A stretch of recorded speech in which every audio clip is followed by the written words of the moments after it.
Zo'n 100 jaar geleden raakte de Nederlandse landbouwgrond door toenemende bevolkingsdruk bijna uitgeput. Dankzij kunstmest konden arme gebieden worden ontgonnen. In Afrika is nu iets soortgelijks aan de hand. De toenemende uitputting van de bodem is een van de belangrijkste oorzaken van het hongerprobleem. Kunstmest is voor de kleine Afrikaanse boer onbetaalbaar. Gelukkig biedt de wetenschap uitkomst. In een aantal proefgebieden wordt geëxperimenteerd met vlinderbloemigen. Deze peuldragende planten, ook wel leguminozen genoemd, lijken een goede vervanger voor dure uit stikstof gewonnen kunstmest. Waar ooit de blanke zendeling Afrika met geestelijk voedsel kwam verrijken, verschijnt nu de wetenschapper met een wat aardsere missie.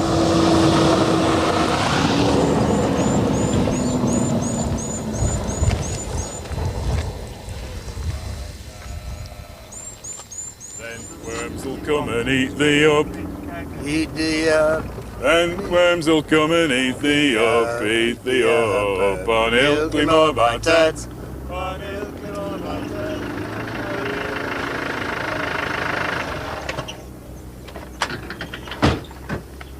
We're here in Kenya to show you the problem of soil fertility that arises from the increasing pressure of population on the land and results in food production problems for millions of farmers in East and Southern Africa. We're also going to show you the role that legumes, the vlinderbloemige, can play in helping to solve these problems. We're going to start our journey in Kisumu on the shores of Lake Victoria in western Kenya, where we're going to see legumes being used as green manures, as soil improving crops, and we'll also see some legume food crops.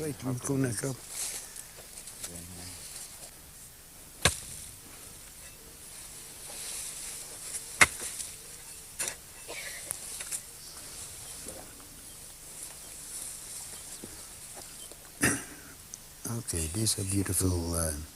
Dit is een sojaboon, een van de planten die bij de familie van de leguminozen hoort. De vlinderbloemigen. Die vlinderbloemigen zijn in staat om als een soort biologische stikstoffabriek te werken. In tegenstelling tot het chemische proces waar met fossiele energie stikstof uit de lucht wordt gebonden, doet deze plant dat op een natuurlijke manier. Er zijn bacteriën die infecteren de wortels van deze plant.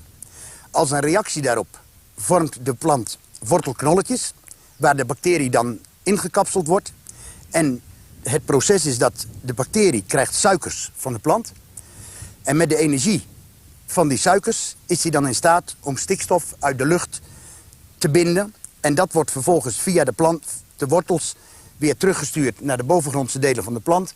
En dan zie je een prachtige donkergroene plant met een heleboel peulen die de bonen leveren.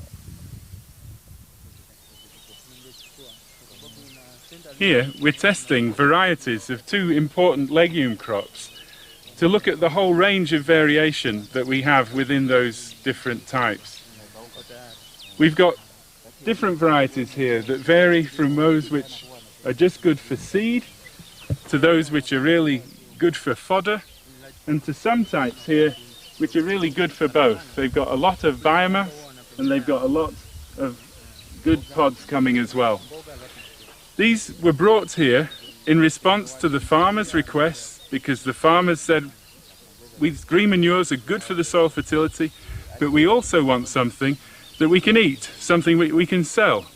So here we've got the potential for the farmers to choose from these different types varieties which fit their situation, things that they like to eat, which also give the benefit of soil fertility. Striker!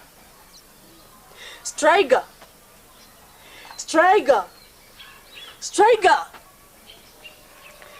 Everybody cries all over. It is a disease everywhere, in every farm. Striker, your days are over. So look at this terrible striker attack. I mean, this maize is so weak. Huh? Maybe we'd be able to dig one out and have a look at what they look like.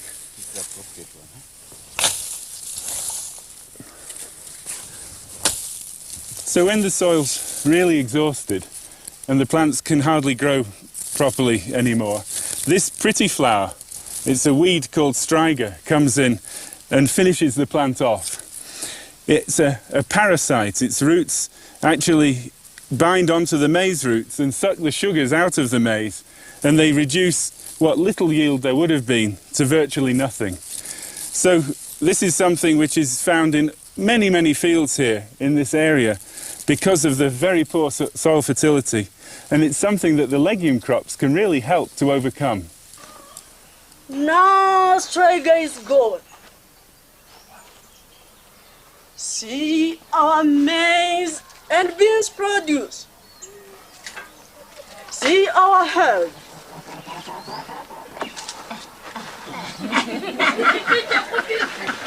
Striga is gone. Striga, the days are over. Thank you.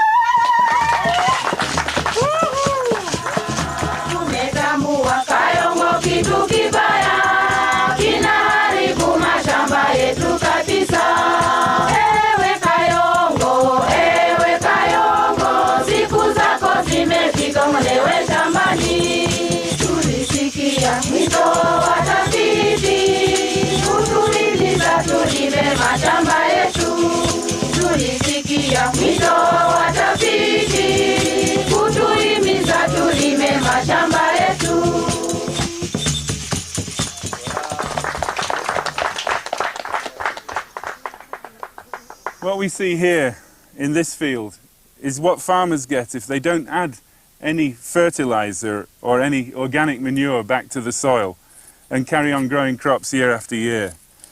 The maize plant here is flowering just at this height, and if we look inside at the cobs, you see that there's a few seeds there, but you multiply this up across the field and it's not enough to feed the family.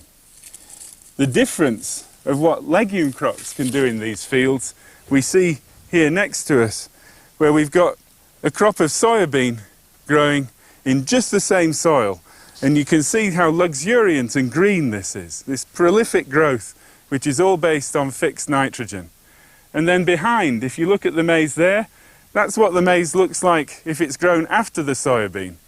From the input of nitrogen into the soil to enrich the soil organically, and we get that much better crop of maize afterwards. The summit might come to be seen as a turning point in the history of Africa and indeed of the world. 300 million people in Africa live on less than $1 a day, and we thought that the rich countries were going to start to get serious about addressing that crisis in Africa. Even Tony Blair admitted there's still a lot of work ahead. We've given out aid to Africa, but I think a lot of people have often thought, well, the aid's given out, but it's often wasted, or corruption takes a lot of it. First time we said, look, we're going to look at everything together, and there's obligations on the African side as well as ours. BBC News. Well, it's about time that Africa came top of the agenda for once. But given the record for the past couple of years, I really wonder whether anything's likely to come of it.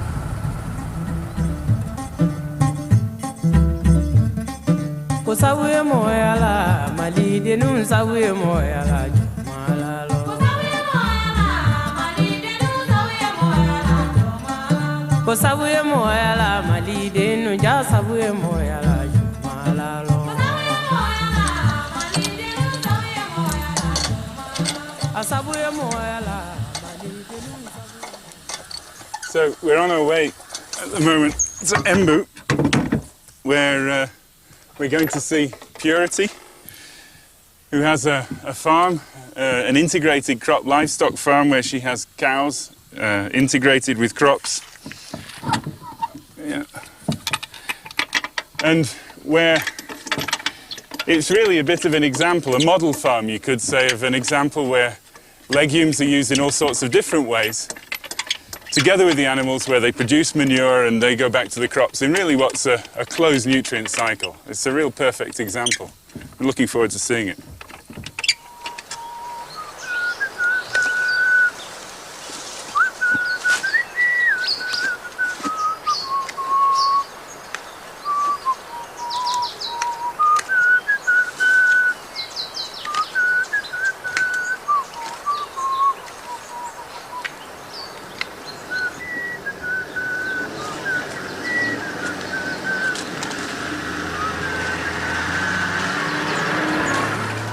Can you explain to me what the difference was before you introduced the legumes and now? I have seen a lot of difference because before I had the legumes, I used a lot of money to buy the food for the animals, and the food was very costly. So after planting the legumes, coriander, trichantera, and also the mambare, and the desmodium, and the Lucina palinda, and also the trichantera, and the collinsile, I have a lot of species. So this time I'm not buying the food for the animals.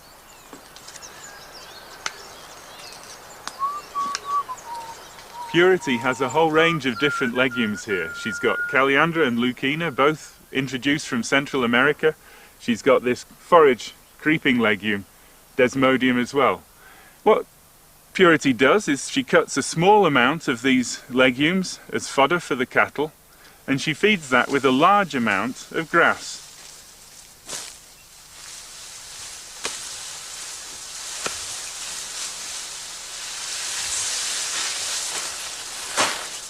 Look at Nava or Mbiriagos and Yaraka. The Indo and Govangira Kamoku.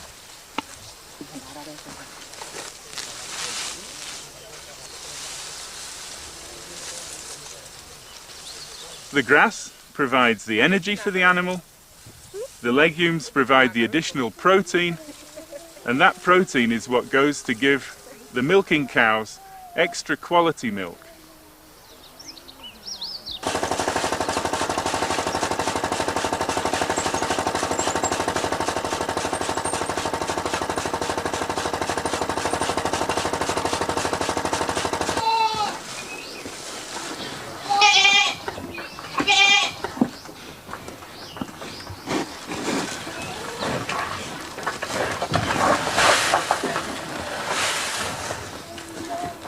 And the milk production is as high as the time I was buying the costly food for the animals. But I have saved. And I understand the milk is very good quality. The fertility of the milk is very fat. So the milk is very sweet and the customers like it.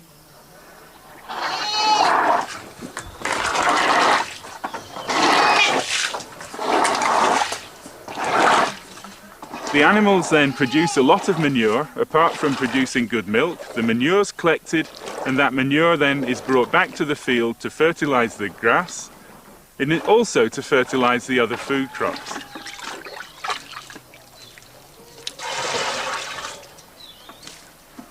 So overall, Purity becomes independent of purchased inputs. She purchases no concentrates for the animal, she purchases no artificial fertilizers, and she has a closed nutrient cycle which is completely sustainable for the long term.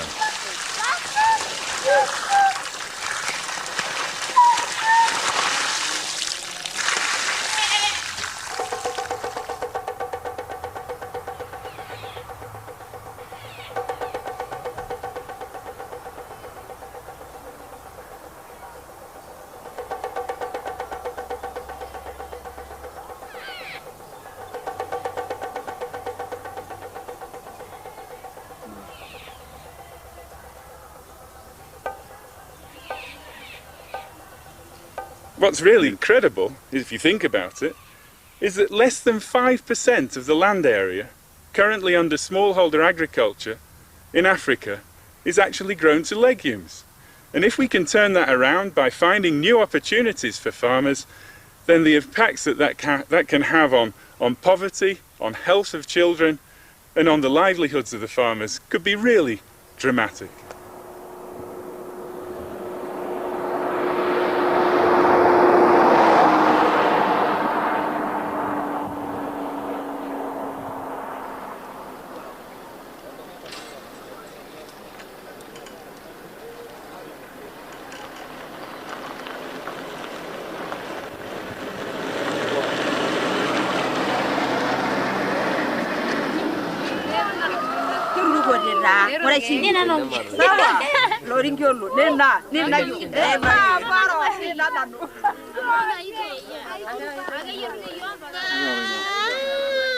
So, from Nairobi, where we landed this morning then, so that was, what, 2.5 hours down to the border here. Here's the border with Tanzania, there's Mount Kilimanjaro. We're heading down on this road here, heading south to Arusha. Now, from Arusha then, we have another 3 hours or so going down to Babati, and that's where the farmers are. That's where the pigeon peas The pigeon pea is actually grown. So that's another 3.5 hours down to Babati.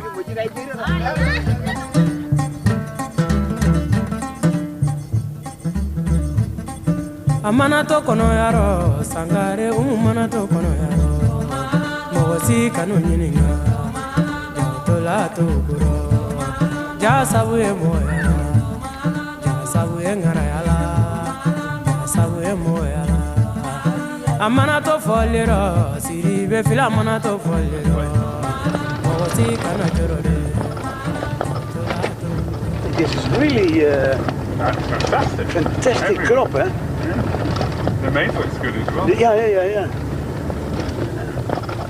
I'm sure there's no fertilizers being used here at all in this area.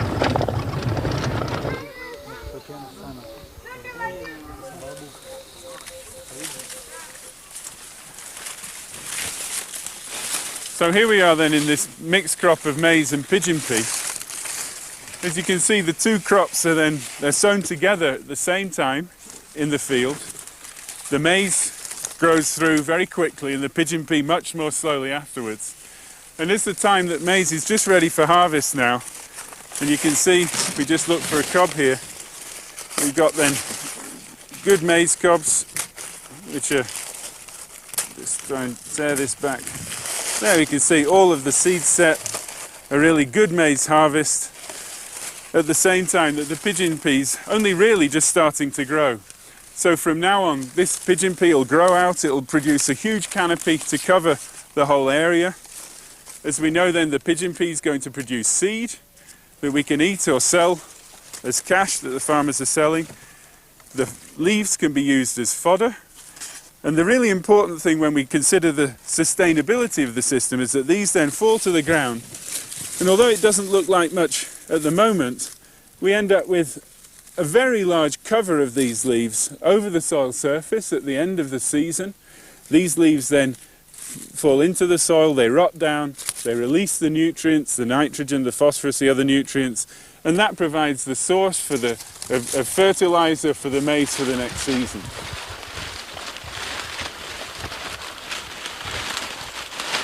In de landbouwwetenschap heeft zich in de laatste 10 jaar een vrij grote verandering afgespeeld. Traditioneel heeft de landbouwwetenschap zich vooral bezig gehouden met het kijken naar het gedrag van één gewas op één veldje in 1 jaar.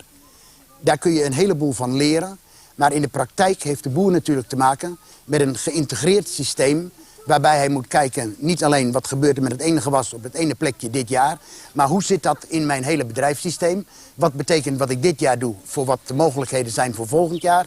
En hoe kan ik met mijn bedrijf in de economische omgeving waarin ik moet functioneren een goede boterham verdienen? So the reason that we're really excited about this system with pigeon pea and maize is that it's if you like, it's a model of almost a perfect system of the way crops can fit together. They give us all of these multiple products, but it's a system that as we start to understand how and where it's well adapted, it's something we can really start to transfer to other parts of Africa, to other regions with similar climate and soils, where we can really replicate something which has been such a fantastic success story here in this region.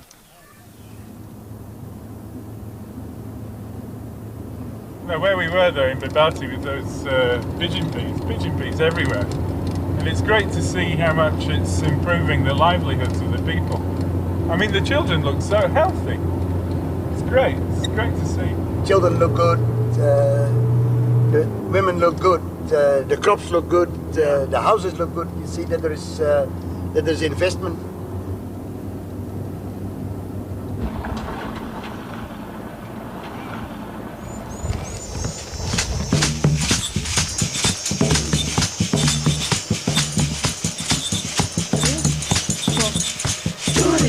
Ewe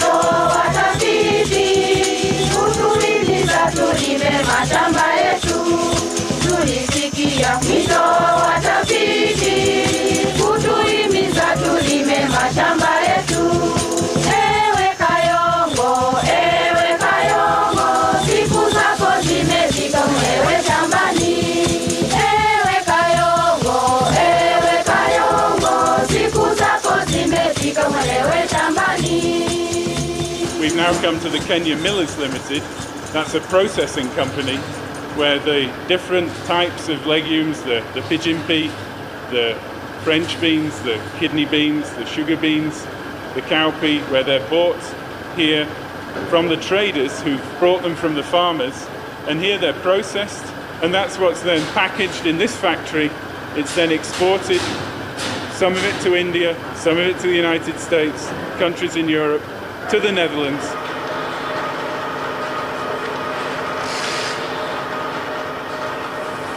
When we read in the papers in the Netherlands about Africa, we tend to hear only of disasters, of the problems of governance. And sure, Africa's got many problems. But this is one of those real success stories where we're seeing the produce from small farmers being bought at premium prices, where those premiums are being transmitted back to the farmers themselves are improving their livelihoods, and this is where the consumer in the Netherlands has a real role to play by being choosy in terms of what they buy in the shops. Thank you.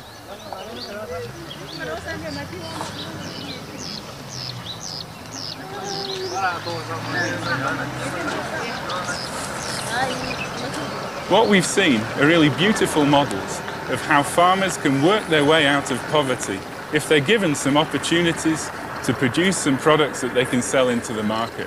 One of the big problems, though, for the future is that these markets are not a level playing field. We don't have fair trade due to all of the subsidies which are built into agriculture in the United States, in Europe, which actually means that markets here in Nairobi are often depressed by dumping of products, either free giveaway products or dumping of milk from the Netherlands, in a way that basically means that the market for the farmers suddenly disappears. And how can they respond from their situation to those huge fluctuations in those markets? Yeah, it's fairly strong.